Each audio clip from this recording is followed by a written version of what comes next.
Mungu akikufadhili anakiamrisha unachokitaka kije kwako, sio wewe ukitafute.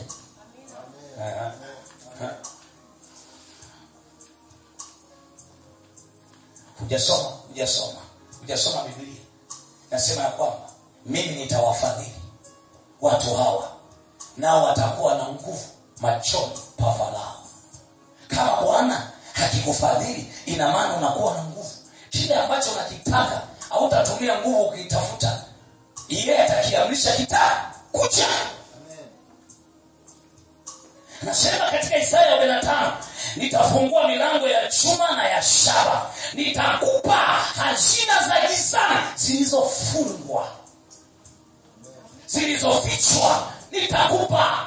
Maana yake ni hivi, utakuwa unafanya biashara, lakini Bwana atakufanikisha kiuwepesi, ambapo wengine wanalia, lakini wewe utafanikiwa kiuwepesi. Kwa nini? Umefadhiliwa na Bwana.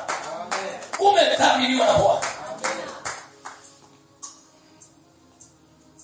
Bwana akikufadhili mpendwa, Bwana akikudhamini mpendwa, malango yako yanakuwa wazi ili watu wapate kukuletea utajiri wa mataifa.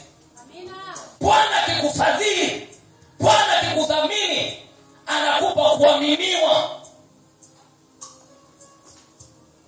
kukubalika, kueleweka.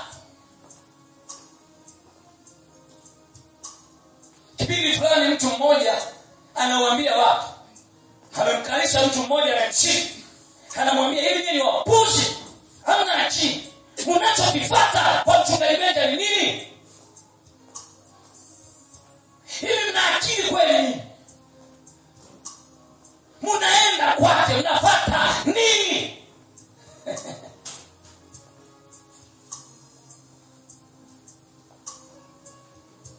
Yule mama akamwambia, tunafuata neema.